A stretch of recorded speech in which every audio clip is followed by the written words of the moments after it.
Boa noite ao Roda Viva de hoje. O Roda Viva de hoje, ao vivo para todo o Brasil. E na bancada temos como entrevistadores convidados o Leão Serva, jornalista e ex-correspondente de guerra, autor de um livro de ensaios também sobre guerra. O João Weiner, que é editor de fotografia do jornal Folha de São Paulo. O Eduardo Nicolau, que também é editor de fotografia, só que do estado de São Paulo. Roberto Cabrini, jornalista, apresentador do programa Conexão Repórter do SBT. E o Maurício Lima, que é fotógrafo freelancer do jornal New York Times, também presente o cartunista Paulo Caruso, além dos tuiteiros, pronto para receber as perguntas da nossa plateia virtual e convidados especiais. Antes de fazer a primeira pergunta, eu vou repassar algumas das fotos e mostrar outras que levaram o André Lyon a receber o maior prêmio de fotografia de guerra do mundo. Vamos ver, dar uma olhada nelas.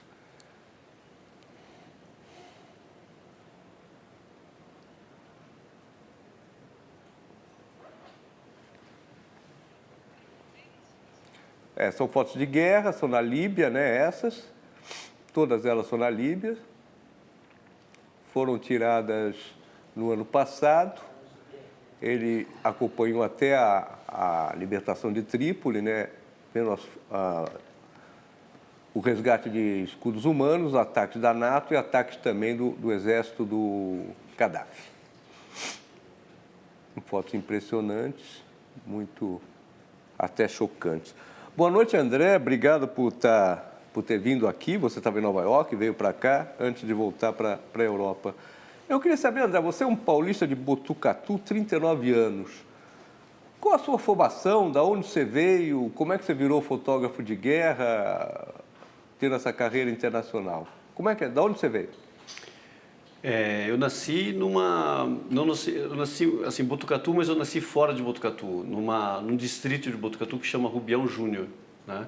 Onde fica a faculdade, né? A faculdade de medicina de Botucatu.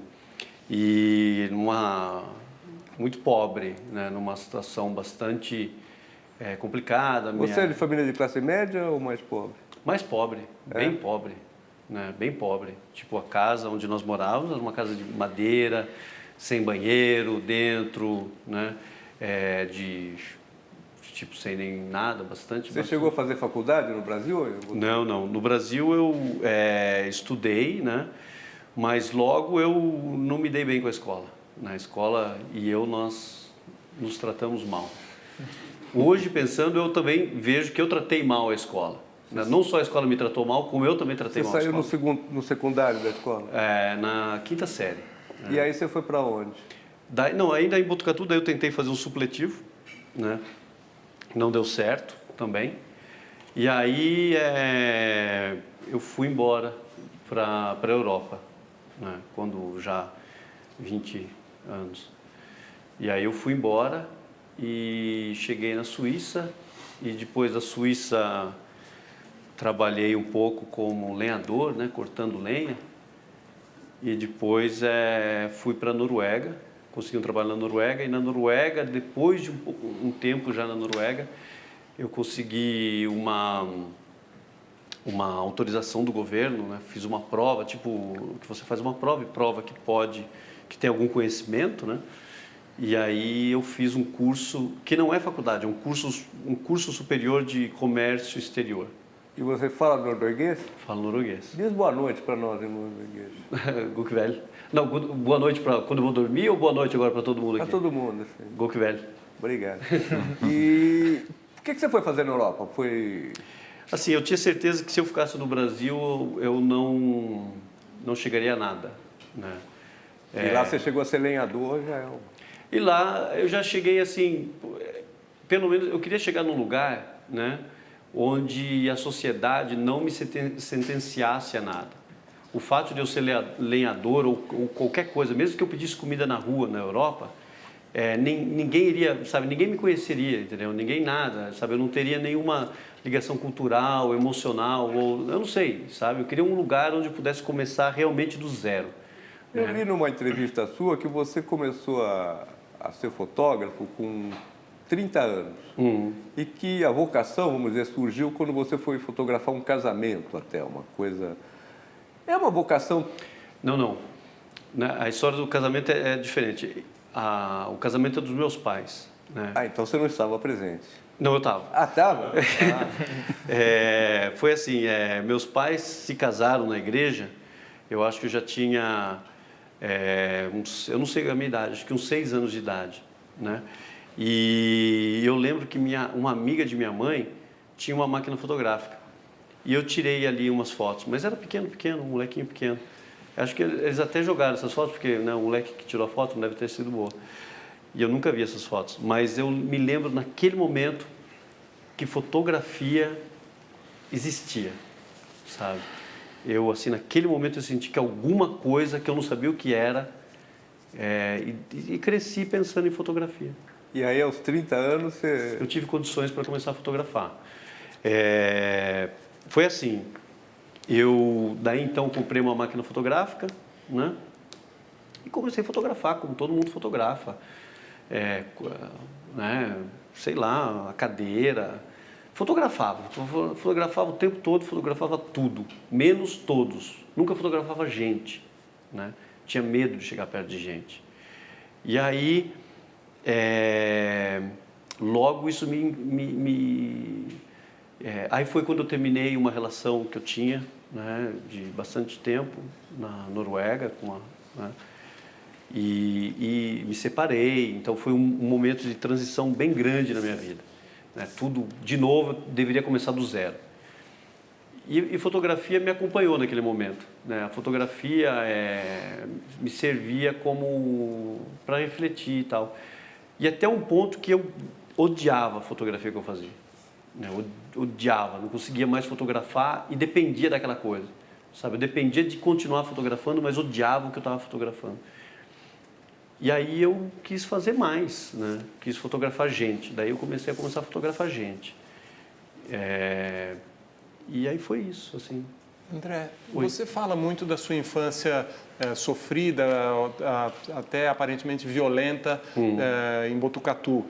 Você fala de si como um menor infrator, vamos dizer assim, Eu era um menor uma infrator. coisa violenta. E em que medida isso influencia a sua, digamos, a sua coragem, a sua convivência com a guerra? Muito, muito. Porque então fotografia, né? Eu logo descobri que a fotografia, se eu fosse fotografar, eu gostaria de fotografar uma coisa que expressasse toda a revolta que eu tinha, sabe? Eu tenho muita revolta, né? Ainda você sente isso? Ainda, tenho muita revolta. Aliás, no tempo que ele ficou na Noruega, ele era sempre requisitado para participar de programas de debate onde precisava de um anarquista, alguém do contra. Era você, não é isso? Então eu tenho muita revolta. Assim, eu cresci numa sociedade em Botucatu, né, onde você já era sentenciado a ser aquilo. Se você fosse aquele pouquinho, você teria que ser aquele pouquinho para sempre. E se você não fosse aquele nada, você teria que ser aquele nada para sempre. E se você fosse filho de um médico, tinha a Vila dos Médicos, né? Tinha o filho do dono da padaria, o filho, né? Então ele seria o filho do dono da padaria que comprava carro, então, né, que comprava motos, na época mobilete que chamavam. Vários morreram, né? Várias crianças, amigos nossos lá que tinham mobilete porque os pais davam moto, carro, morriam, matavam, né? E eu vivi com isso tudo. Você acha que no Brasil a sua carreira de fotógrafo não teria dado certo? Não. Por quê? No Brasil eu não teria nem sido fotógrafo. No Brasil eu teria sido nada. Assim, no Brasil eu não teria sido nada. Eu vou dar um exemplo. Por exemplo, nós estávamos falando de escola, né? Que logo eu descobri que a escola me tratou mal, mas eu também tratei muito mal a escola. Eu devia ter uns, acho que, sei lá, 7 anos de idade, né? Eu, assim, de Rubião Júnior, né? Nesse lugar onde nós morávamos, meus pais, então, conseguiram financiar uma casa e nós fomos morar em Botucatu, na cidade, né? E o meu pai, ele queria, óbvio, né? O meu pai é muito assim, tipo, um cara muito emocional, né? Mas depende do material, ele depende muito do material. Se a coisa material está funcionando, porque eu acho que não funcionou na vida dele, o emocional vai bem também, né? Então ele conseguiu comprar uma casa que era o mais próximo possível da Vila dos Médicos, acho, de um lugar que talvez um dia o valor ali fosse melhorar, né? Só que a nossa casa era exatamente a fronteira entre a zona e a Vila dos Médicos. Né? Assim, de um lado era a zona mesmo, né? Tipo assim, com, né, a sociedade totalmente perdida, e o nosso vizinho do lado de cima, uma mansão enorme, né? Então, assim, e eu não podia me misturar nem com quem era muito assim, delinquente e nem com quem era, né, ali muito rico. Né? Então era assim, o nosso vizinho de um lado era extremamente pobre e o meu vizinho do outro lado era extremamente rico. Né? Dividia. E aí eu cheguei naquela coisa. E em Botucatu eu fui estudar numa escola que chama IECA. E era uma escola muito, naquela época, ainda elitista, né? Apesar de ser pública, uma série de coisas, bastante elitista. E aí eu não me adaptava, eu era diferente, cara. Eu tinha alguma coisa de diferente. Então, eu lembro que estava na 3ª série, eles acharam que eu era meio complicado, eu tinha que voltar para a 2ª. Já, né, me colocaram de volta para um ano atrás. E isso me revoltou. E eu não tive nenhum apoio dos meus pais. Assim, acho que da minha mãe eu tive, do meu pai não. Né?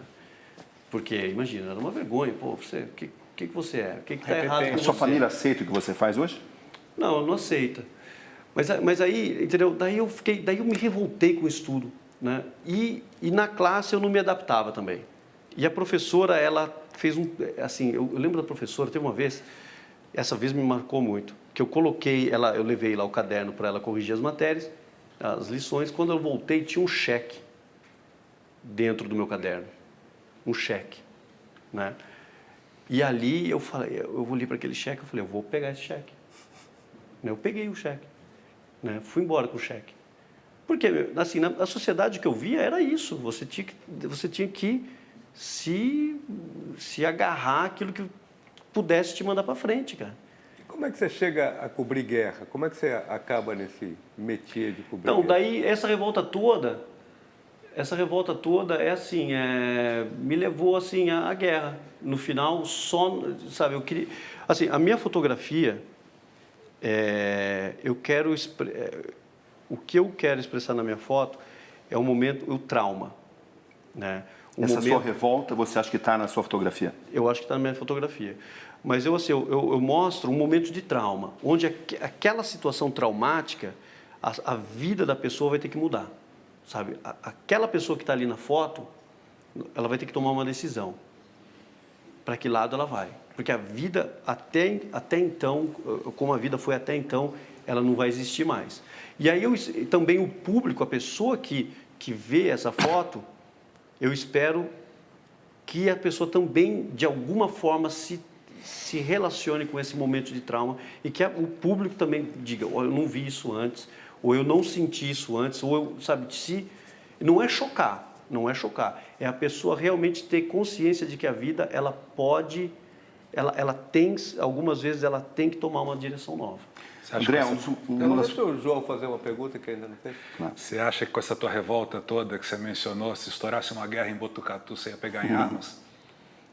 Se a minha família tivesse em risco, se a sociedade tivesse em risco, sim. Porque, assim, uma guerra civil é isso, é exatamente isso. Você se identifica um pouco com o Omar, o motorista de ambulância, que queria participar, mas não sabia pegar em arma e acabou dirigindo a ambulância. Você pegaria em arma ou você faria alguma outra coisa nessa guerra relacionada? Não, isso já é especulativo, mas assim, eu não sei. Talvez eu fotografasse, né? Mas eu não sei. Mas eu me identifico com toda pessoa que se insatisfaz com a realidade e que daí, de alguma forma, queira mudar isso, né? Eu acho que toda pessoa que queira transformar, reavaliar, né, repensar o que possa ser o futuro, né, eu acho que essa pessoa merece respeito e entusiasmo. Eduardo, você quer fazer uma pergunta, por favor? Sim. Hoje em dia, todo fotógrafo ele tem uma decisão diariamente entre filmar e fotografar. Essa nova convergência dos nossos equipamentos. Quando que você decide isso? Porque no começo do programa a gente viu suas fotos e na apresentação o filme. Como é que é para você isso, no conflito mesmo? como é que você decide isso? Filmar ou fotografar? Provavelmente deve ser o mesmo equipamento, a mesma câmera que você usa para filmar ou fotografar. É a mesma máquina. Hoje você tem essas máquinas que dão essa possibilidade, né? Para mim, de novo, assim, a minha fotografia, eu não espero que a minha fotografia é só uma desculpa para eu poder estar ali participando daquilo tudo e de alguma forma opinando sobre aquilo que está acontecendo, né? E se eu posso participar de uma forma mais ampla, fotografando e filmando ao mesmo tempo, então melhor ainda. Agora, por exemplo, são situações em que eu obviamente vejo, não sei, acho que é óbvio para mim, não sei, talvez para outros não, que aqui o filme conta melhor a história, sabe? Por exemplo, naquela situação, quando nós entramos com a ambulância, eu queria saber, nós vamos entrar e vamos sair, né? Eu queria ter essa história. Eu sabia que ali tinha um começo, um meio e, né, Inshallah, o fim. E o filme, obviamente, é muito melhor para isso. E vamos ver o vídeo, como é que é, só para dar uma olhada, Eduardo? Aí é um resgate de pessoas civis que estavam servindo de escudos humanos. Essas pessoas estavam servindo como as forças de Gaddafi haviam capturado essas pessoas e as estavam mantendo já por 2 meses como escudos humanos perto do aeroporto de Misurata. E aí você está entrando com uma ambulância. Com a ambulância. Essa ambulância de quem que é? Dos rebeldes, assim, dos civis.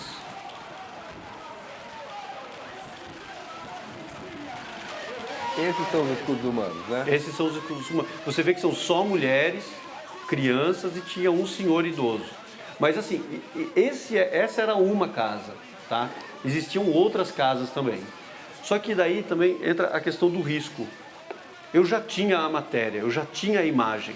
Eu poderia ter feito mais casas, né? Mas também existe assim, o risco que até um ponto, eu pensei, eu já tenho a imagem, eu já tenho a história, eu não vou voltar lá. Porque eu sabia que voltar lá significaria eu também morrer. Mas instintivamente você ainda fotografa primeiro para você ficar tranquilo. Acho que sem uma boa foto, você filmaria tranquilamente sem uma boa foto? Tranquilamente. Porque como eu disse, a minha fotografia ali não é a coisa mais importante. Para mim, o mais importante é que a história daquelas pessoas hoje eu possa vir aqui e garantir que aquelas pessoas estavam sofrendo um abuso, né, inaceitável. O André, você participou de uma maneira muito ativa no resgate dos corpos e 2 companheiros, 2 fotógrafos. Você pode contar como é que foi exatamente? Então, né, nesse filme, quando nós entramos ali com a ambulância, você vê os outros fotógrafos, né? Tim Hetherington, Chris Andrews e Guy Martin, os 3. Naquele momento, eu voltei para o hospital e eles ficaram lá e voltaram. Daí, exatamente, um morteiro caiu e eles morreram, né? E aí eu estava no hospital, fiquei lá no hospital com eles sozinho. Que relação você tinha com eles? Eles eram colegas, assim, eu não conhecia eles pessoalmente, não eram meus amigos. Você já tinha conversado com eles na cobertura? Não, só um oi, tchau, né? Porque nós não ficamos muito tempo no mesmo lugar. E eles tinham chegado 2 dias antes, né? Eu já estava lá há 2 semanas e meia. Aí eles ficaram lá. E aí eu fiquei no hospital lá sozinho com eles. E Misurata estava totalmente cercada, não tinha para onde ir, né? Não tinha para onde ir. Mas tinha um barco que havia vindo com uma organização que chama IOM e que ia resgatar trabalhadores africanos, né, que estavam no porto. E aí eles se comprometeram, né, oferecendo de levar os corpos até Benghazi. Mas aí o problema é que não tinha nem gelo e nem um refrigerador, né, suficiente para... Daí nós tivemos que procurar um caminhão refrigerado. Vamos ver a cena em que aparecem os 2 fotógrafos. André, você não descreve quem são eles, por favor? Aqui é Chris Andrews, à esquerda. Esse é Guy Martin, que lá... Agora, peraí. Ali vai aparecer Team Return. Ah, tem aquele que rapidinho. apareceu ali. Porque também no filme, quando eu estava filmando, eu estava tentando não deixar eles na foto, né? Porque você, Então, mesmo seus que estejam colegas outros de frente. fotógrafos ali, você tenta tirar eles da foto, porque né, a gente não está ali para ser parte da história, né? Tá certo. Maurício, quer fazer uma pergunta, por favor? Não, eu só queria dizer que você foi bastante criticado pelo fato de você ter divulgado a morte desses 2 colegas nossos pelo Facebook, né? Você foi bastante criticado pelos nossos colegas, por fotógrafos que estavam na Líbia e por fotógrafos que estavam fora do... Não, por fotógrafos que estavam na Líbia, não. Eu fui criticado por fotógrafos que estavam fora da Líbia. Pelo fato de você informar a família através de uma rede social e não esperar a confirmação médica. Aí não. Aí isso tudo já é acusação que eles podem ter feito. Mas então, esse era o argumento de que você se precipitou e quis informar a família através da rede social e não esperou o laudo oficial médico para que isso fosse comunicado oficialmente às famílias nos Estados Unidos e na Inglaterra, né? Como você vê se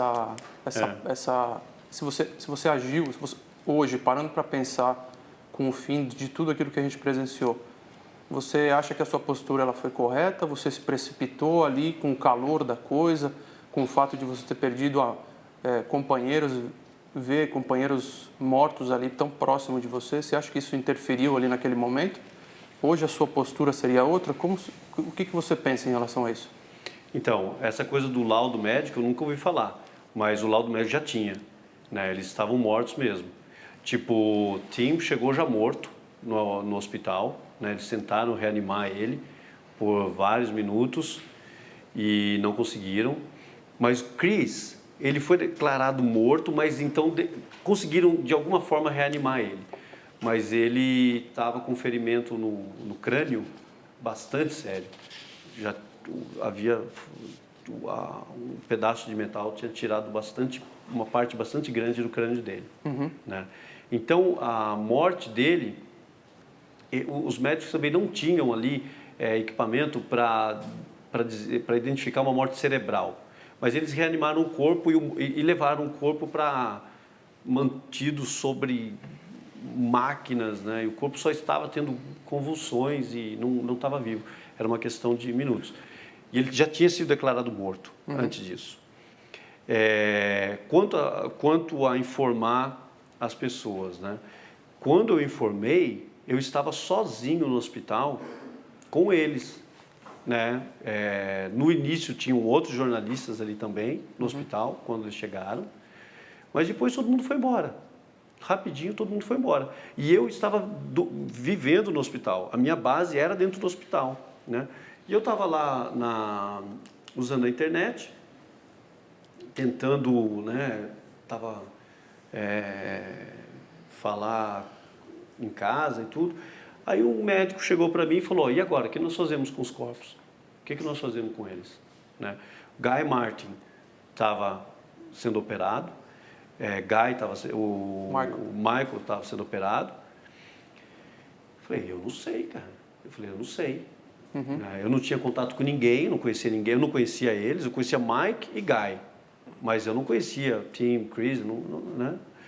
E aí daí eu coloquei no Facebook, falei assim, porque também no Facebook naquele momento era o único meio que eu tinha de comunicação, não tinha telefone, porque não tinha eletricidade e tinha uma conexão de internet muito, muito, muito precária no hospital, né? E aí eu coloquei uma mensagem, sad news, né? Notícia triste, mas essas pessoas morreram, essas pessoas estão feridas e eu preciso entrar em contato com a família e com quem trabalha. Foi isso. Naquele momento, já a família, o pessoal da Get Images, da Vanity Fair, me contactaram. Naquele momento eu já deletei o negócio. Eu já deletei. Não ficou lá, não ficou uma coisa... E aí eu acho que assim, é claro, algumas pessoas me criticaram. Você teria feito algo diferente hoje de cabeça fria? Não, teria feito tudo igual. Naquela situação ali, eu teria feito tudo igual. E como foi para você? Você poderia estar naquela situação, né? Como foi para você a sua reação na hora que você viu 2 colegas tão queridos internacionalmente mortos na sua frente? Assim, eu não tinha nenhuma relação emocional com eles, né? Eu não, assim, eu gostava muito Mike e Guy, né? Até quando eu cheguei, Guy estava ainda consciente, Mike estava consciente, então isso machucou muito. Você chega numa situação como essa, você, né, machuca muito. E claro, você vê os 2 outros mortos ali, é pesado. É uma situação que eu não desejo para ninguém, não. Mas E apesar disso, você acha que valeu a pena ter se arriscado até o fim, até a queda de Sirte e a consequente morte do Muammar Gaddafi, para documentar o que aconteceu na Líbia? Como um canal de voz para aquele povo que estava sendo tão hostilizado pelas forças leais, né? Assim, eu acho assim... bom, enfim... A guerra é uma coisa horrível, né? A guerra é uma coisa que poucas pessoas conseguem imaginar o quanto a guerra é horrível, o quanto a guerra desfigura o ser humano, né? Em tudo, em todos os sentidos. Acho que só quem esteve ali realmente pode, né, sabe o que isso queira dizer. E na guerra, eu acho assim que o que mais pode contribuir para que uma guerra termine são os interlocutores, né? Mas qual que é o limite para isso? Você conhece muito bem a história do Kevin Carter, você acompanha muito bem aquele famoso livro The Bang Bang Club, o Clube do Bang Bang, que foi feito por um amigo seu, o João Silva, um fotógrafo português, e o Greg Marovich, e eles retratam a história do Kevin Carter, que tirou aquela famosa fotografia no Sudão de uma criança faminta, muito faminta, e um abutre se aproximando, e depois foi muito criticado por isso, porque achavam que ele deveria ter ajudado a criança. Ele ganhou o prêmio Pulitzer e depois se suicidou. Então, qual assim, que é o limite do fotógrafo? Eu acho que o fotógrafo não deve se impor um limite assim, nesse senso. Por exemplo, essas pessoas, né, imagina, elas ficaram ali 2 meses, elas estavam sendo vítimas de um crime que ninguém saberia que na dimensão do terror daquilo. Como provavelmente deve estar acontecendo agora na Síria, né? Como está acontecendo na Síria. E aí você vai lá e você fotografa. Mas, por exemplo, como eu disse, eu poderia ter fotografado outras famílias. Para mim, o limite é ali. Eu já tenho uma coisa que prova o que acontece. Se eu voltar para fora, pode ser que eu consiga uma imagem ainda mais, né, melhor que essa. Mas ali a situação era tão ruim que eu decidi não sair mais. Eu fiquei, né, falei, agora para mim basta. Eu fico... Mas, André, e na questão pessoal? Você, 39 anos, 2 filhos, uma menina de 4, um menino de 2 anos, e você vai lá e se arrisca de uma maneira muito pesada, da iminência de ser ferido gravemente, de morrer. Como você lida com isso?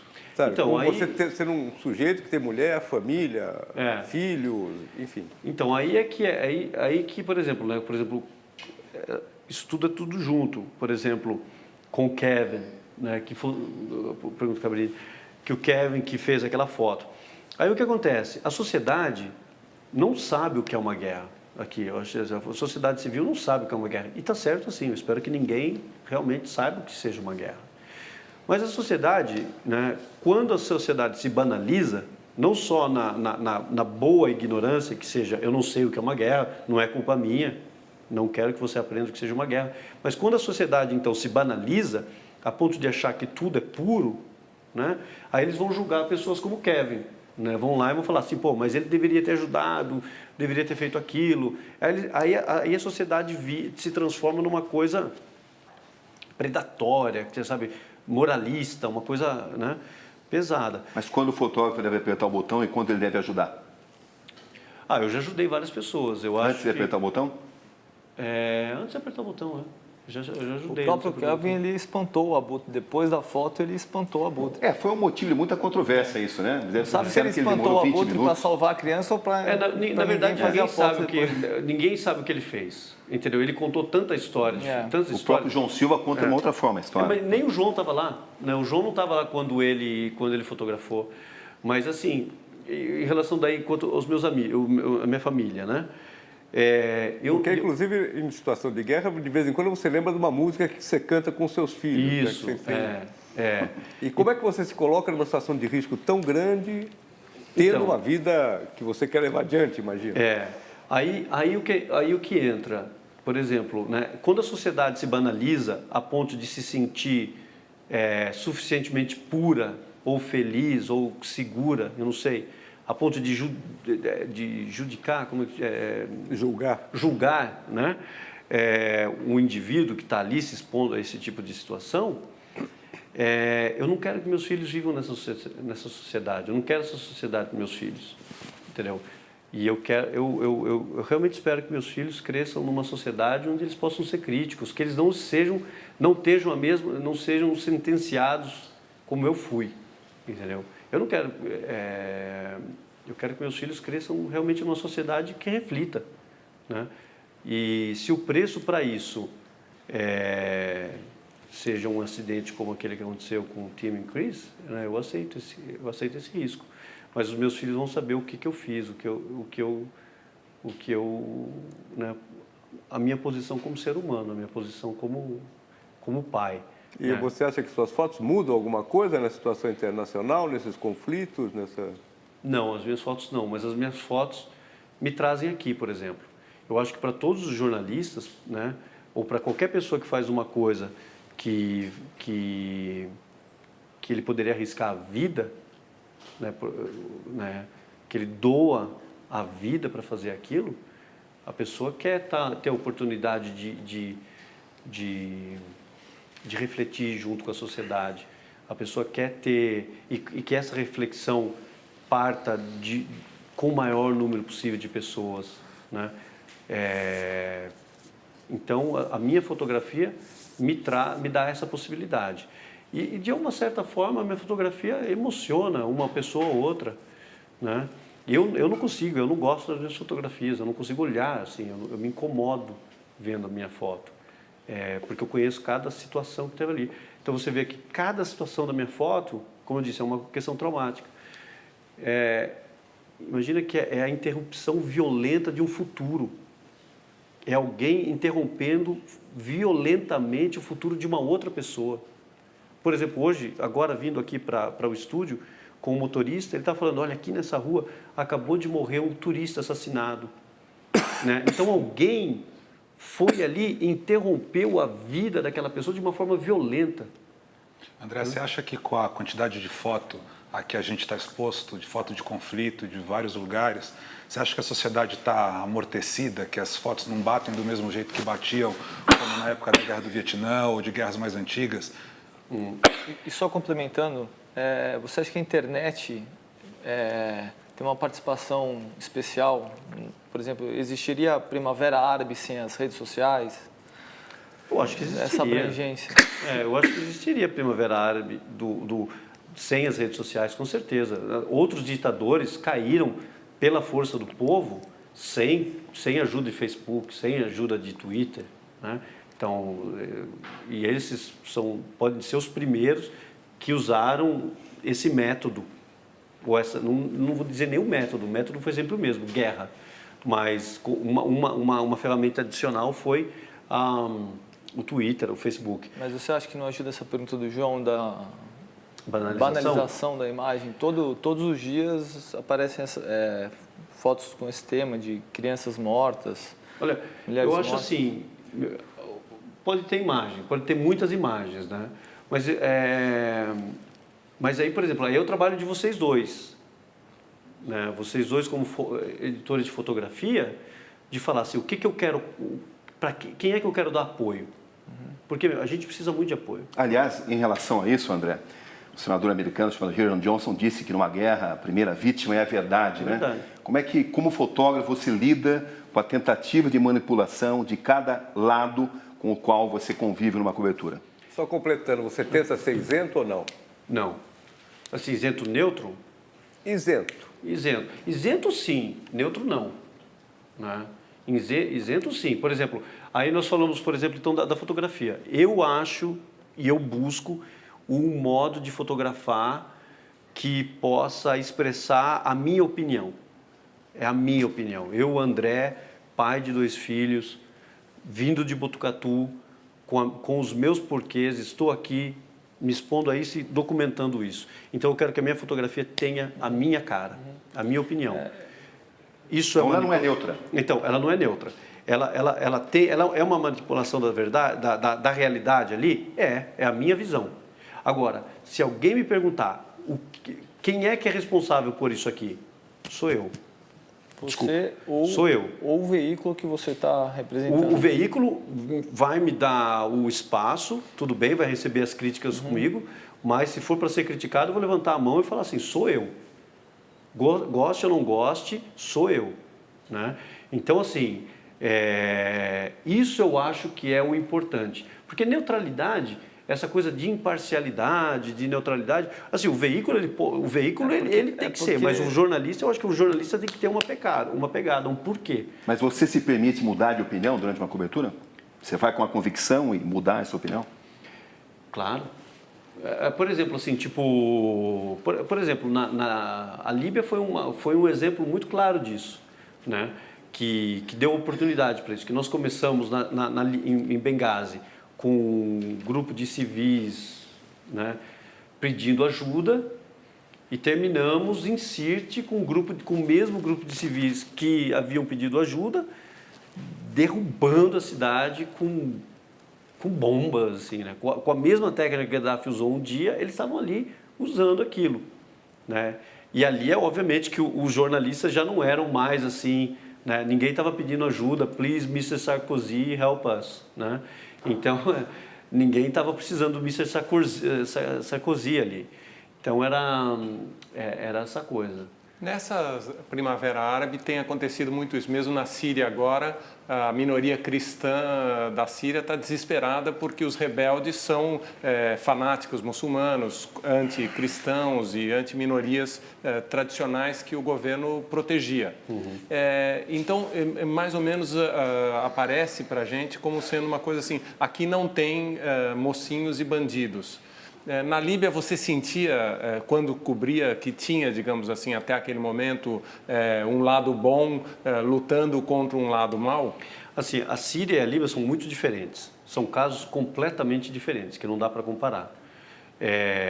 Na Líbia, o culpado era muito fácil de identificar, era Gaddafi. Ele criou o sistema, né, ele teve 42 anos para criar um sistema que o mantinha no poder. E ele sabia que um dia aquele poder ia ser... alguém ia questionar, ia ser questionado a posição dele. E ele fez tudo, teve 42 anos para garantir que esse momento fosse ser o mais doloroso para todos. Entendeu? Ele não se preocupou em garantir que aqueles que estavam do seu lado não sofressem e fez tudo aquilo que ele podia para que aqueles que o questionassem sofressem mais. Né? Então, assim, é muito claro. Era ele. Né? Agora, na Síria é muito diferente. A Síria já tem divisões étnicas que vêm de muito tempo. E isso é uma coisa que a sociedade tem que lidar entre eles. Né? É uma coisa que independe. Um ditador como Assad, eu acho que só surge exatamente por causa dessa ignorância racial, étnica, religiosa, que existe. Né? Então, o ditador ele se alimenta dessa coisa. Ele vai falar, olha, se eu não estiver aqui, essa gente vai se matar, e uma série de coisas. Né? Agora, o que é o contrário do Gaddafi. O Gaddafi, ele fala, não, a Líbia é perfeito. A Líbia, né, nós estamos aqui numa sociedade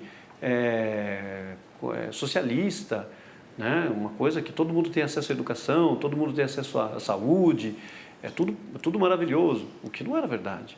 Né? André, vou ter que chamar um rápido intervalo, daqui a pouco a gente volta com Roda Viva com André Lyon.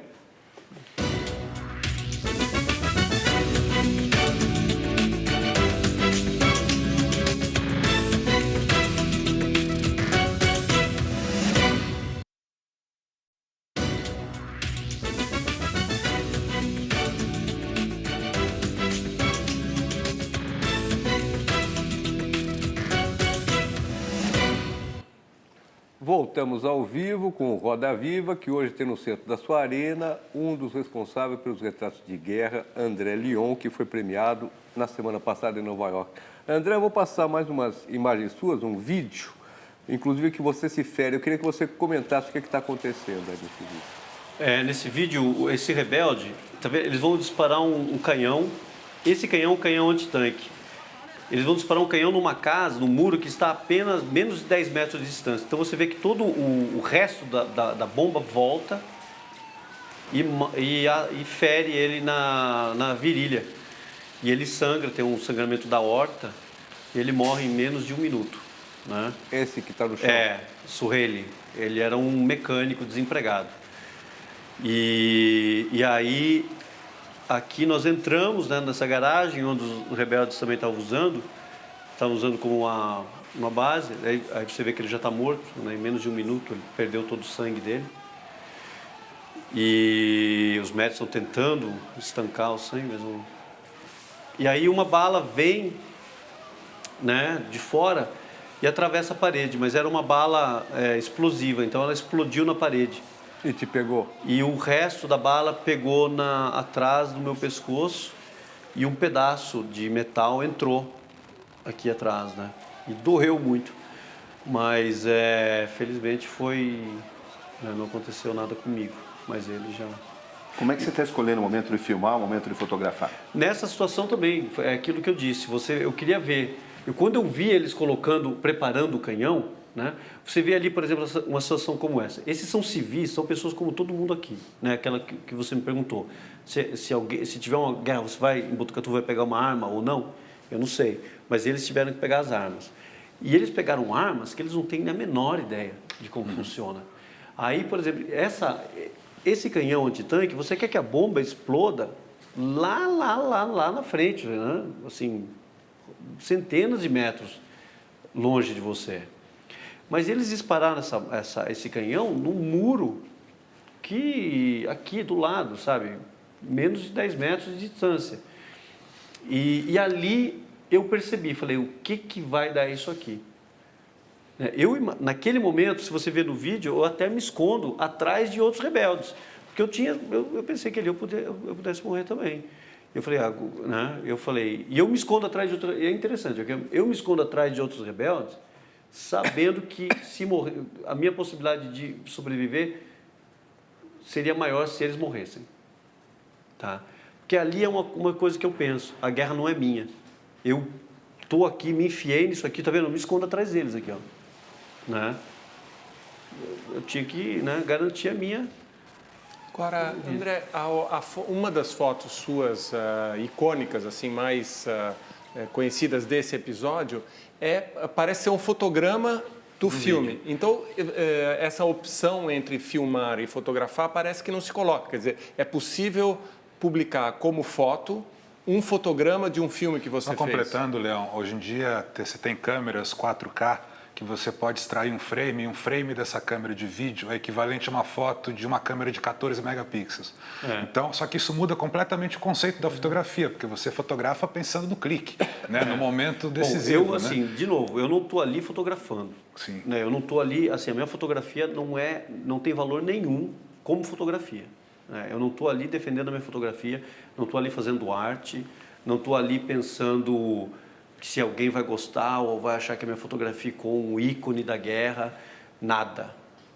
Eu estou ali para mostrar o que aconteceu com aquele homem. É esse o frame, né? Esse homem, o nome dele é Suhit Suhaili, né? Ele tinha 28 anos de idade, ele era um mecânico desempregado, forçado, né, a lutar para defender a cidade, a família dele, né? Eu voltei com essa imagem e eu voltei com esse vídeo. Como, assim, qualquer coisa daquela imagem eu garanto, o nome dele, o local e tudo. Até nós fizemos um trabalho muito legal no New York Times com essa situação, né? E é isso. Mas, André, essa foto especificamente, você disparou ali naquele momento? Você clica e vem uma foto. Tá, mas ao mesmo tempo que você filma. Você fez isso naquele momento ou você capturou essa imagem como fotografia? Eu tenho várias opções. Essa foto é de um clique. Mas você tem não é uma foto, não vem uma foto inteira, né? Porque esse filme é dividido em duas partes, né? São duas, né? Eu tenho essa parte, aí eu paro de filmar, fotografo, continuo filmando a parte que nós entramos naquela garagem, né? Mas, de novo, eu não acho que a minha foto ou o meu filme ali muda nada na vida daquela pessoa que não existe mais. Aquela pessoa morreu defendendo a cidade dela de um criminoso que não deveriam existir, né? E se eu, como André, não estou falando eu como jornalista, eu como André, fazendo aquela imagem, posso estar aqui hoje dizendo o que aconteceu, basta.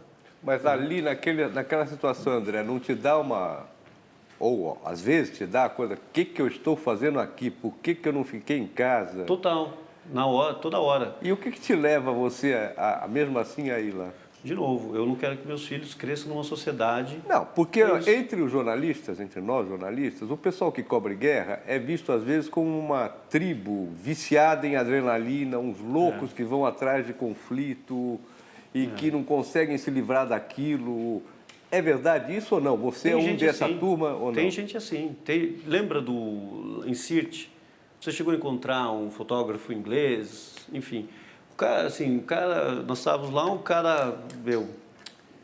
um rebelde tomou um tiro, nós estávamos sentados assim, o rebelde toma um tiro na cabeça de um sniper, né? O cara Franco atirador. O cara falou, né? Eu acho que ele já deve estar com a cabeça dele... Você é viciado em adrenalina? Não, de jeito nenhum. Eu até dirijo devagar. André, Sou um cara super tranquilo. que tipo de influência, quando você decidiu se tornar fotógrafo, que tipo de influência o Robert Capa teve na sua formação, que é o personagem principal do prêmio que você ganhou, né? Nenhuma. Nem conhecia Robert Capa. Nem o trabalho dele, Nada. nem o livro, nem o que ele dizia. Nada. Eu Nem nunca sobre a fui vida um dele. cara... mesmo gostando de fotografia, eu gostava de fotografia porque fotografia existia, mas eu nunca tentei entender a teoria de fotografia, história da fotografia, nada. Eu não tinha tempo para isso, eu tinha que sobreviver, entendeu? Eu tinha que trabalhar, tinha que ser gente, tinha que comer, né? Então, eu não tinha tempo para ficar pensando em quem faz fotografia, Eu via essa foto, né? Mas nunca ia lá tentar saber quem era o cara que tinha feito, nada. Nem conhecia Robert Capa. Então, porque no livro que ele escreveu, né, que chama Ligeiramente Fora de Foco, ele diz que a fotografia de conflito ela tem que ser ligeiramente fora de foco, que eu acho que deve ser para transmitir realmente as sensações do fotógrafo ali naquela circunstância. Ela tem que estar um pouco subexposta, ou seja, a foto ela não tem que estar tecnicamente perfeita também para mostrar o medo, a angústia e a agonia, né, de uma maneira mais subliminar. E a composição, ela não é nenhuma obra de arte. Eu tenho tudo isso. Isso é o que a gente consegue realmente ver no seu trabalho e eu acho que deve ter sido por isso que você ganhou essa E eu tenho medalha. mesmo o nome dele, né? Ele chamava André também. O nome dele era Aliás, André. qual a diferença que você vê da fotografia que se faz no Brasil e a fotografia que você tem visto no mercado internacional? Se eu puder fazer só um comentário aqui da pergunta do Maurício. Primeiro, Robert Capa não me influenciou em nada, mas um fotógrafo que me mudou, uma pessoa que realmente me despertou como fotógrafo, que ali eu entendi e falei assim, né, foi Antonín Kratochvil. Né? Vocês conhecem Antonín Kratochvil? Tcheco. O que ele fez? Um fotógrafo tcheco. Ele cobriu várias guerras, Ruanda, ele é um dos fotógrafos mais premiados do mundo, é vivo. Tenho orgulho enorme de ser o amigo, o irmão dele hoje.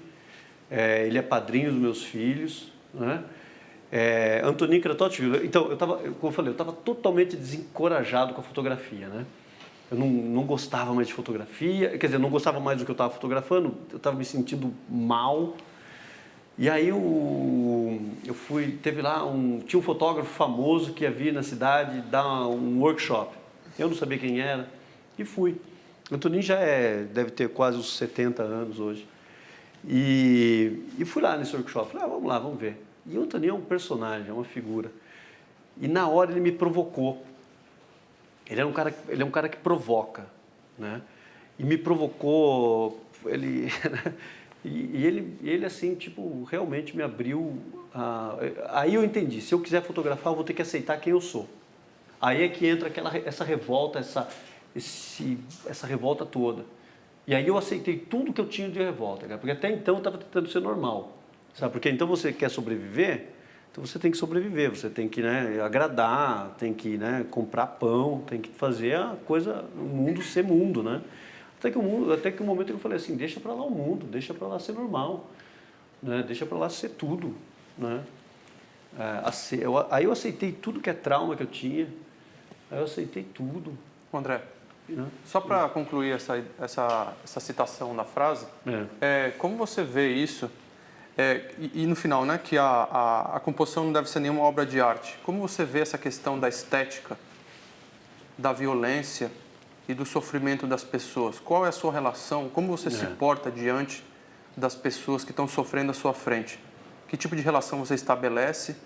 Porque pelos vídeos aí, você vai junto com os rebeldes numa onda ali, meio que sem controle.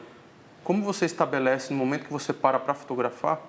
Que tipo de relação você tem com essas pessoas? Então, tem muito controle no senso, por exemplo, você viu ali que eu até me escondi atrás do rebelde, né? Então tem controle. No vídeo? No vídeo, né? Então, assim, tem controle, né? Eu sei o que eu estou fazendo ali, eu sei dos riscos que eu estou correndo, mas a minha relação, por exemplo, com o Omar, o Omar foi uma pessoa que eu rapidinho criei assim, surgiu o maior respeito pelo ser humano que o Omar é e representa, sabe? Um menino de 19 anos que nunca, sabe, fez nada na vida dele, tinha medo quando bombardearam, porque a casa dele foi bombardeada, né? Ele teve medo de lutar, mas ele queria participar de alguma forma. Então as pessoas falaram, olha, está aqui uma ambulância. Na hora ele pegou aquela ambulância e ele rapidinho virou o cara para o serviço duro, né? Então, tem pessoas hoje que me escrevem, né, e falam assim, puxa vida, me mandam uma fotografia deles. O que você acha da minha fotografia? Me manda a fotografia, né?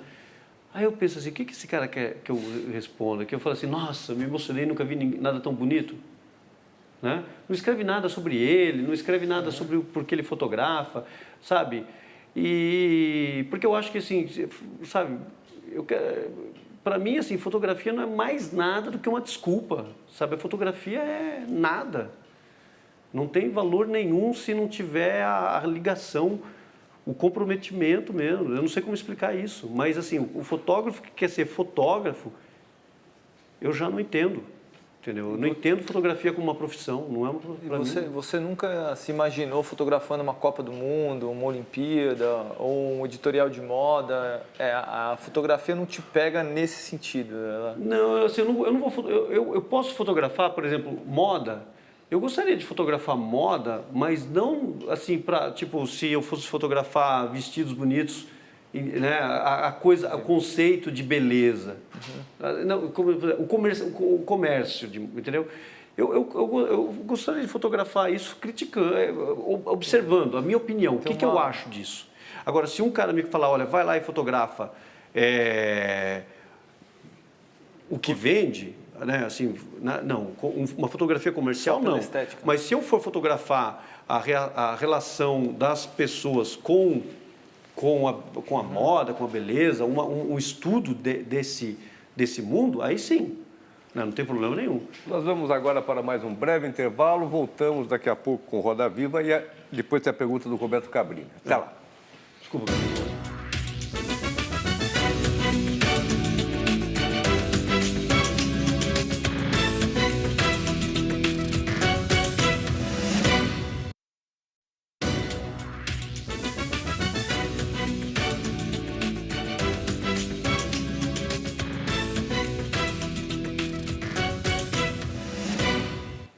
O Roda Viva de volta com o fotógrafo André Lyon, ganhador da medalha de ouro Robert Capa. André, você está com duas tatuagens, uma em inglês, refugee, e a outra em árabe, que eu ando fraco. O que quer dizer isso aí? Por que você tem? Vamos começar pela que eu fiz primeiro, foi a em árabe. né? Essa eu fiz no Líbano e significa Tanau al-Hadarat, né? Que significa diversidade cultural, que é uma coisa que eu acredito muito. E é refugiado? Refugiado porque eu me refugiei do Brasil. Aí foi quando eu realmente aceitei todos os traumas que eu tinha, né? Quando eu aceitei todos os traumas. Aí, porque eu trabalhando muito com refugiados de guerra, uma série de coisas, eu também entendi que eu também estava me refugiando de tudo aquilo que praticamente aquelas pessoas estavam sofrendo, né? A minha situação, se eu tivesse continuado em Botucatu, não ia ter eu. Eu vou botar uma pergunta de um colega fotógrafo, J.R. Duran, e depois eu passo para o Cabrino. Vamos lá, você responde. Parabéns, André Leão, por essa medalha de ouro. Robert Capa, não é para qualquer um. Eu só queria saber o seguinte: qual é a foto que você não fez, que você não esquece dela? Eu não tenho essa foto. Você fez todas as fotos que você nunca rateou, eu estive em todas falhou? as situações em que eu estive, né? Talvez no momento em que o Gaddafi foi morto e a gente não estava lá, né?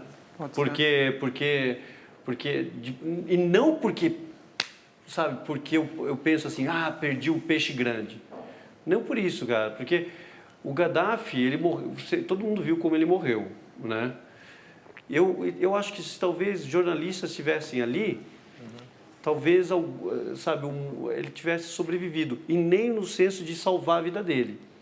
Mas de, por exemplo, que o mundo tivesse talvez a oportunidade hoje sabe, de evoluir sabe, eu acho que a morte de Gaddafi, como aconteceu, tirou do mundo, sabe, a possibilidade de evoluir em muitas coisas. Mas o fotógrafo Henri Cartier-Bresson, ele dizia que a foto é o instante decisivo. Todo o universo se concentra lá e você dá o clique ou não dá. Você nunca errou esse clique ou nunca te falhou isso? Como eu disse, eu estou ali, eu não estou pensando em fotografia, de jeito nenhum. Fotografia não passa na minha cabeça um segundo quando eu estou ali. Mas você não tem que fazer o foco, você não tem que pensar no enquadramento, você não tem que...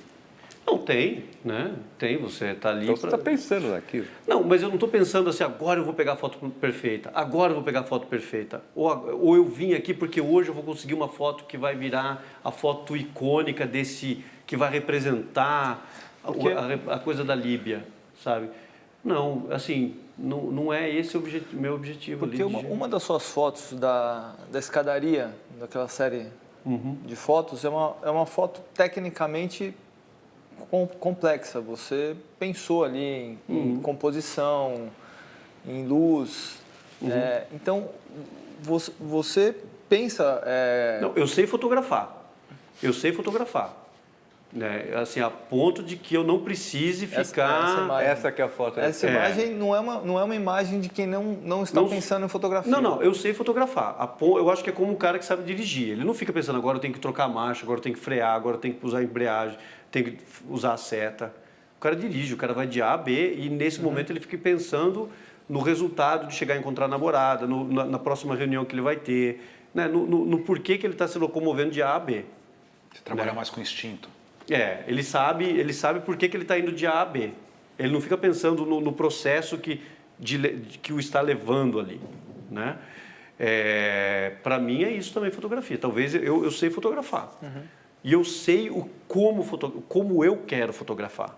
Né? Eu fotografo todo no manual, até o meu foco é manual.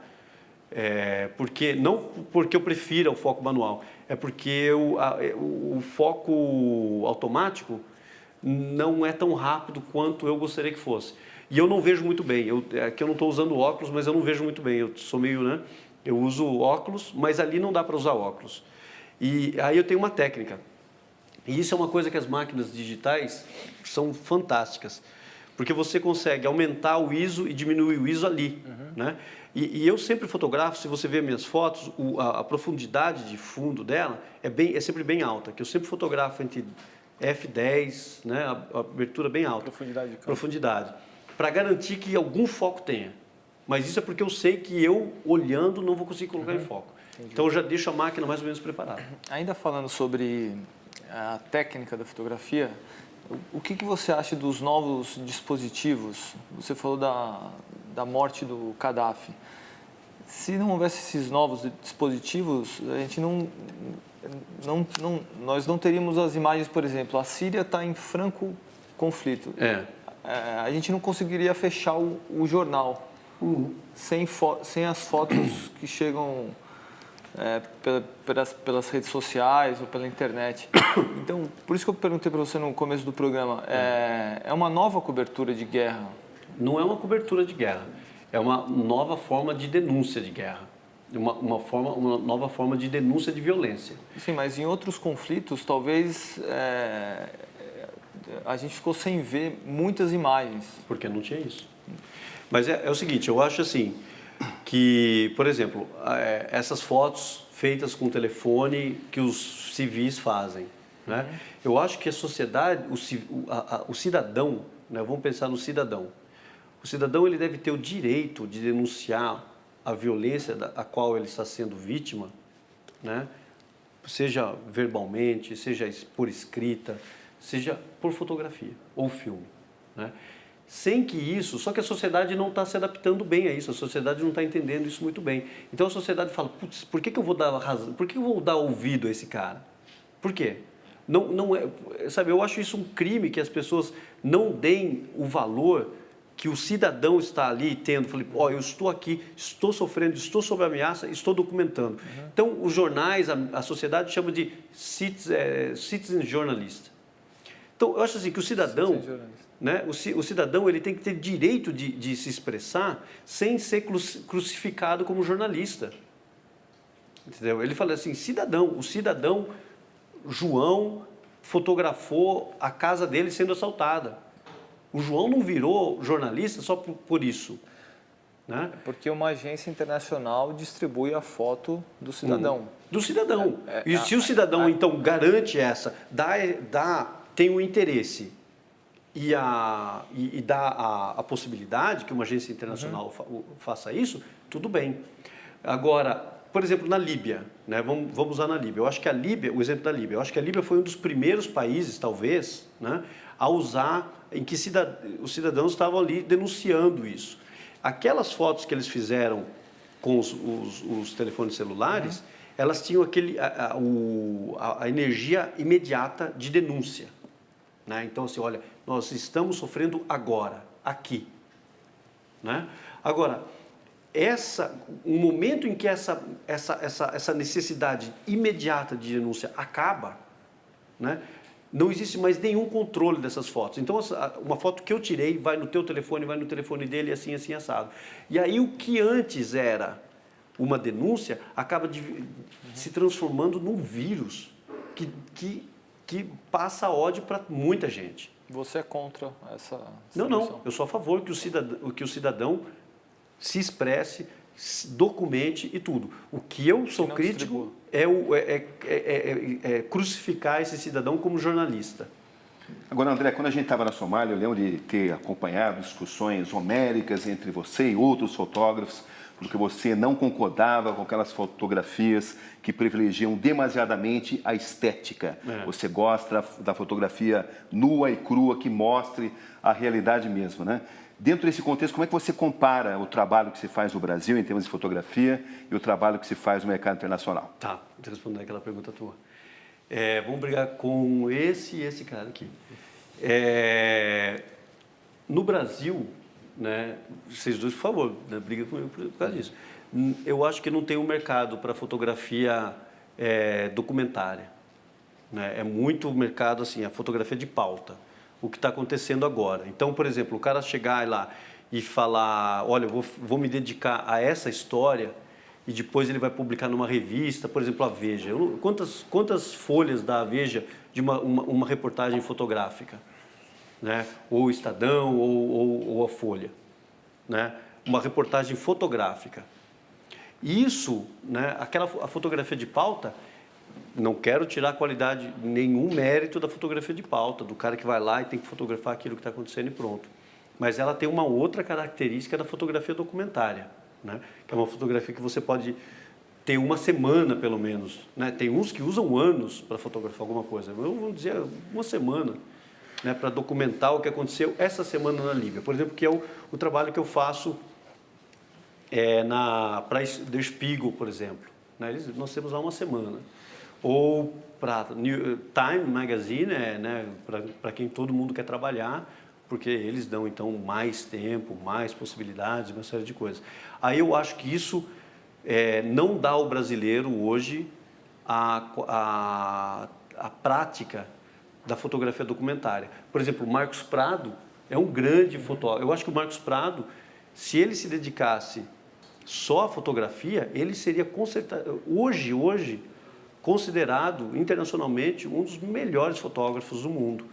Mas eu não acho que ele conseguiria viver da fotografia que ele faz, porque ele usa muito tempo e aí você vê o resultado da obra dele, né? É um negócio que, quando eu vejo a fotografia, o trabalho que ele faz, e ele é documentarista, por exemplo, o Marcos Prado é um cara que também foi para o documentário, foi para a ficção. Mas aí agora tem os dois caras aqui, né? Tem a Folha e o Estado. Mais um pequeno intervalo, daqui a pouco a gente volta para o nosso Roda Viva.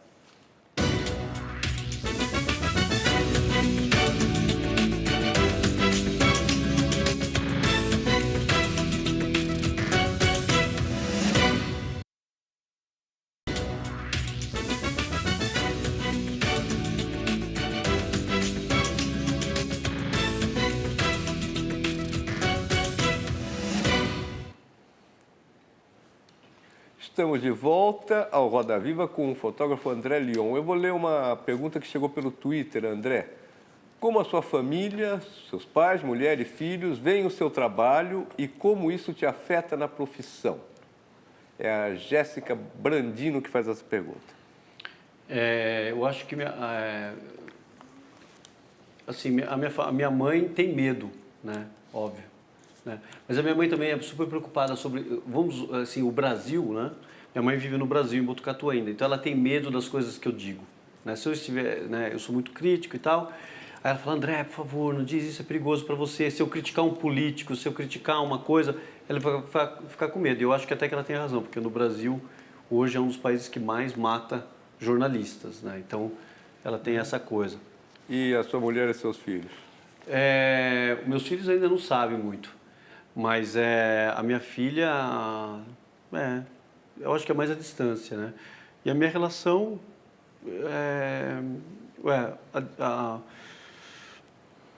é super complicada. Então, não vamos entrar em detalhes.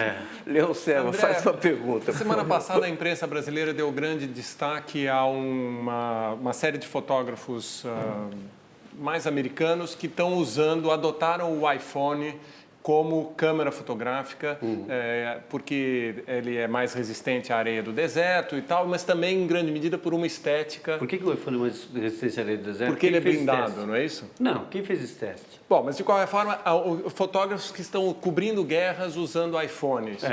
E qual é a sua... Você usa o iPhone como instrumento para cobrir guerras? É uma mentira que eles usam o iPhone como instrumento para fotografar. É mentira isso. O que eles estão usando é um software que o iPhone usa. Eles não estão usando a câmera do iPhone sem esse software. Entendeu? Então, se você falar assim, você está usando o telefone, a câmera do teu telefone? Não, eles estão usando o software. O Hipstamatic. O Hipstamatic. E você gosta desse software ou você não gosta? Eu não. Né? Isso daí, se você pegar essa gente toda, colocar as fotos ali, bater tudo no liquidificador, não dá um copo. Né, cara? É tudo, né? O cara está ali... Para quê? Né? Então você, por exemplo, e tanto é que todo mundo, assim, o cara chega ali para fotografar com o iPhone. Se você vê, por exemplo, todos os fotógrafos que fizeram na Líbia, procura um artigo sério que use iPhone. Não tem. É tudo falando sobre o cara que foi fotografar com o iPhone. Então o cara ganha atenção só porque ele foi ali usar o telefone e aquele software específico. E eu não acho não é nem uma surpresa que poucos meses depois a empresa seja vendida por $1 bilhão. Entendeu? Então, assim, eu imagino essa pessoa, que cada pessoa que tenha morrido ali, que ele tenha feito uma foto totalmente modificada, totalmente banalizada, né? Sabe, que aquele $1 bilhão, quanto que, né, se ele for fragmentar $1 bilhão por cada vida que, né, é problema dele. André, você faz questão de se identificar como brasileiro nas suas coberturas. Que influência tem a política externa brasileira no seu dia a dia, nas coberturas de guerra?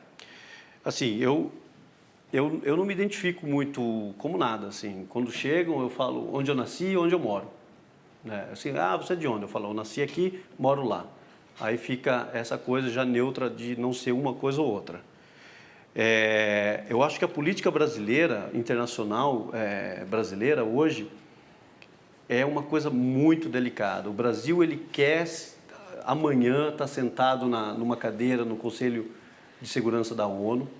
Isso daí é basicamente para a população, o que a população sabe da política externa brasileira. Ninguém faz nenhuma pergunta do porquê, do como e, né, as questões básicas. O Brasil já, Human Rights Watch, o Conselho de Proteção aos Jornalistas, a ONU, né, uma série de coisas. O Brasil está se abstendo de votações importantíssimas, né, o que acaba atrapalhando tudo. Né? Então, a Dilma agora vai em Cuba. Então, uma pessoa pergunta para ela, e a sua posição em relação às questões humanitárias em Cuba ou Venezuela? Nós não podemos criticar porque nós também temos problema? Né? Então, assim, uma presidente a primeira mulher presidente do Brasil, de um país que é emergente no cenário político, humanitário, uma série de coisas, fala uma coisa dessa? Uma pessoa que foi torturada, uma pessoa que com toda a razão, com todo o respeito pelos valores de que ela foi torturada, de que ela lutou, até que hoje ela é presidente, uma pessoa fala isso, sabe? Que ela não pode criticar a tortura. Então, que coragem tem essa presidente? Né? Que coragem tem o país que vai fazer isso? Então, hoje na Síria, se o Brasil se abstém, se eu perco a minha filha, se eu perco a minha família, né? Se eu perco a minha vida, e eu estou esperando que uma presidente que diz que foi torturada e hoje é presidente, tome uma posição que não vai me ajudar em nada, mas vai me dar estímulo até emocional, não sei, sabe? E aí? Então o Brasil é covarde. Eu acho que o Brasil, nesse sentido, o Brasil está se posicionando muito, muito, muito covarde. Você é muito cobrado em campo pelo fato de ser brasileiro? Pô, você é brasileiro? Eu já quase morri por isso. Aonde? Na Síria. Por quê? Porque eles acharam que eu fosse um espião, né? E ali na frente mesmo me pegaram e discutiram. Porque as forças estavam vindo, eles iam dizimar aquela vila, né? E falaram, como é que eles sabem que a gente está aqui? Quem que é o cara que não devia estar aqui? O barbudo ali. Mas por ser brasileiro? Não, porque eu era, primeiro, uma pessoa de fora, óbvio, mas por ser... Aí eles falaram, Brasil, né? Que não está suportando, porque todo mundo ali acredita que o Brasil apoia a Assad. Eu não acho que o Brasil apoia a Assad. Eu acho que o Brasil não tem coragem para apoiar ninguém, nenhum nem outro. O Brasil está em cima do muro, o que é pior. Então todo mundo vai lá criticar o Brasil. O Brasil, por exemplo, na Líbia se absteve, né? Autorizou a OTAN a ir lá e atacar a Gaddafi. Eu concordo com a posição de que o mundo, a comunidade internacional, deva encontrar um mecanismo que não seja a OTAN para proteger cidadãos, né, um país como no caso da Líbia. Eu concordo plenamente com isso, mas hoje nós não temos. Então, e nós não podemos falar assim, olha, eu não tenho, então não faço nada. O problema não é meu. E é isso que o Brasil fez, né? O Brasil está mandando agora uma força para a Líbia de soldados, né, que vai lá tirar as minas terrestres. Vamos ajudar essa gente a eliminar as minas. Mas eles não estão falando, olha, nós vendemos as minas para eles. São minas produzidas no Brasil, minas anti-homem. E a população líbia sabe que são minas? A população líbia sabe. Porque Human Rights Watch escreveu um artigo grande sobre isso. O Brasil foi cobrado sobre isso. O Brasil nunca deu atenção. Eles nunca responderam ao Human Rights Watch. O que eles fizeram foi falar assim, quietinho, vamos lá mandar o exército, limpar algumas minas. Não vamos nunca aceitar a coisa de que nós é que vendemos aquelas minas para eles. são minas de plástico pequenas, com pouco material metálico. Então, se você for ali com um detector de metais, ela não vai acusar. E é uma mina anti-homem, que é pequena, bem pequena, né? Só que esse modelo de mina brasileira tem uma mina antitanque, que é uma mina que tem 18 quilos, e aquilo é para destruir um tanque. E essa mina antitanque usa essa mina pequena como detonador também, né? Então, por exemplo, se uma mina antitanque é uma mina pequena, precisa de mais ou menos uns 10 quilos, 12 quilos de peso para que ela exploda. Uma mina antitanque precisa de 200 quilos. Só que se você explodir uma mina pequenininha em cima daquela grande, né, uma coisa enorme. Então, assim, o Brasil tem que tomar uma decisão. O Brasil tem que ter uma característica internacional. O Brasil tem que ter uma posição. Senão, não vale nada. Maurício, uma última pergunta rápida sua, depois o Eduardo faz um. André, já que você tocou na questão do Brasil, né? Você vive muito tempo fora daqui. Acho que o principal problema que a gente vive hoje aqui não é nem a corrupção, que eu acho que você deve ter se deparado com mais um caso aqui que vem em evidência na mídia, mas é a questão da impunidade. A impunidade na classe política do Brasil. Como você vê isso e será que você tomou a decisão correta de sair do Brasil mesmo? Assim, para mim, eu ter saído do Brasil me garantiu que hoje eu tenha sobrevivido. Né? Provavelmente, se eu estivesse no Brasil, não teria... Você não volta? Não é uma questão de voltar ou não voltar, assim, sabe? Não é isso. Eu não tenho nenhum rancor com o Brasil, com o país, não é nada disso. Em relação às oportunidades que você não teve? Eu quero, assim, por exemplo, o que eu espero, por exemplo, acho que agora, principalmente agora que o Brasil está crescendo economicamente, eu fico feliz que, né, eu vejo, sabe, pessoas que antes não tinham oportunidade de várias coisas, hoje tendo oportunidade para isso. Mas, sabe, é estranho, a pessoa hoje tem dinheiro, uma das primeiras coisas que a pessoa faz é colocar o filho numa escola particular. Ao invés de, sabe, da sociedade se unir para falar, olha, agora nós queremos, com esse dinheiro que nós temos, a escola pública que nós merecemos, o hospital público que nós merecemos, né? As ruas, as estradas sem pedágios que nós merecemos. Sabe, uma organização social, uma revolta social, não uma revolta, não estou esperando uma guerra, de jeito nenhum, mas uma revolta social de falar assim, eu não estou satisfeito. Eu não estou satisfeito. Você acha que a sociedade brasileira atingiu essa maturidade de reivindicar pelos seus direitos? Porque eu vou te dar um exemplo. Uma das maiores concentrações de pessoas no Brasil é durante a parada gay. São 6 milhões de pessoas. Então, Marcha para Jesus, 3 milhões de pessoas. Marcha contra a corrupção, 2 mil. Então, aí é que é a coisa. É isso que eu estou dizendo. Não tem uma revolta com a insatisfação. Vamos celebrar a satisfação.